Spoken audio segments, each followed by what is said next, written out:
The Chiefs travel to New York for their first official game on the road, even though they played in another country. Welcome, everyone. I'm Andy from Wager Talk. We're going to break down the Chiefs and the Giants. I'm going to tell you why I like the Giants and all of those points here. It's kind of difficult when you dig into some of these stats because you have a Chiefs team that played technically a home game in their opener in a different country. They lose by 6, and then they play at home to Philadelphia Eagles, rematch the Super Bowl. They play them tough. They only lose by 3 in a game that they had every opportunity to try and win. And then you look at the Giants on the other hand. The Giants just looked awful in week 1.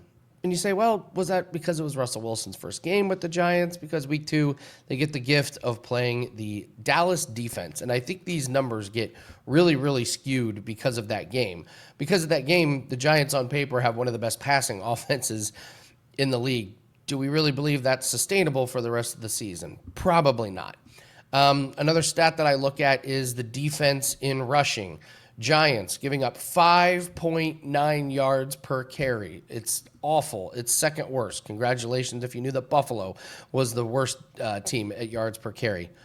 But is this a Chiefs team that can take advantage of this? Their best running back has not been a running back. It's been Patrick Mahomes.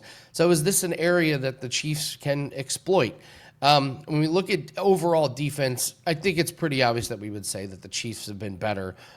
They really got torched by Dallas. So with that being said, these stats so skewed, how do we determine who's going to cover the spread? Well, I'm going to take a look at the Kansas City Chiefs. I'm going to tell you why I like the Giants at this +6, +6.5. If you even want to try and bump this up to 7, I like it even more. Here's why. We look at Kansas City Chiefs, and one of the narratives last year was, well, the Chiefs won so many close one-score games. The narrative is they were in so many one-score games. Of their 17 regular season games last year, 13 of them were either losses or wins by 1 score. So when you're telling me I get a home team that's coming off a big offensive explosion, they're at home in a primetime game, and you're giving me points against a team that is banged up in the wide receiver area. They don't have these explosive plays. Their best running back has been their quarterback. I'm going to take every single one of those points from the Giants. Now, do I think the Chiefs win? Yes, because the Giants did last week what the Giants do. They play good, and then they blow it at the end.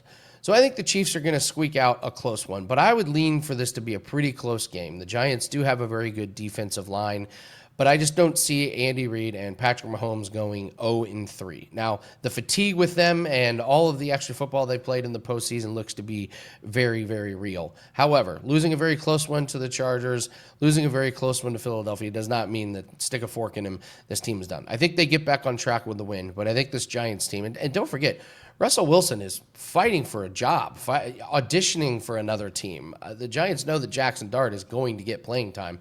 But Russell Wilson coming off a big game, he's going to be trying as hard as he absolutely can. Tyron Tracy is a little bit banged up, but Cam Scatterbo is going to be a little bit of an X factor here for this team. So don't be surprised if the Giants give a very spirited effort. That's why I will take the Giants and all of these points.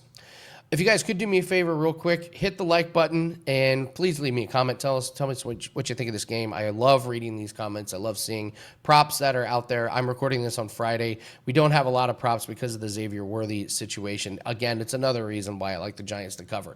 Is Xavier Worthy playing? Is he going to be 100%? What's his status? So if you want all of our bets that we bet with our own money, and you should, we can grab our NFL Week 3 props pack. We've hit 59.3% of our bets in the NFL through weeks 1 and 2. And what I love about that percentage is it's sustainable. It's profitable and sustainable. I get terrified when we go on a 75% run because you know regression is coming. So very, very happy with that percentage. If we can keep that up through the rest of the season, we're going to have an NFL season for the ages. So partner up with us, get all of our props. That's every single play for Sunday and Monday as well. We also have our college football team total of the week. That is up. We've hit 64% of those lifetime. We're very low volume in college football. So When we put up a play, you know what to do. We're coming off a heartbreaking loss last week. We had Oregon over 37.5. Those that were with us, you know, they landed on 34 with a million chances to score. But that's the nature of the beast. But we're back, and we're looking for revenge this week in a spot that we just love, looking to really up that percentage on the 64% winning percentage. We have the Weekend Warrior Pass. If you want to wrap all football plays into one pass, it's only $49. Get you every single play for Saturday, Sunday, Monday, NFL, and college football. All of those plays are over at wt.buzz/AL. Thank you so much for joining us. Good luck on all your plays. Again, wt.buzz/AL is where all the plays are. Leave a comment below. I love reading the comments. I love seeing what you guys are thinking and what you guys are playing. I love seeing props, same game parlays, anything you got. Love seeing what you guys are up to this weekend. So good luck on all your plays. Let's bet responsibly, but let's get the Chiefs a win and the Giants to cover.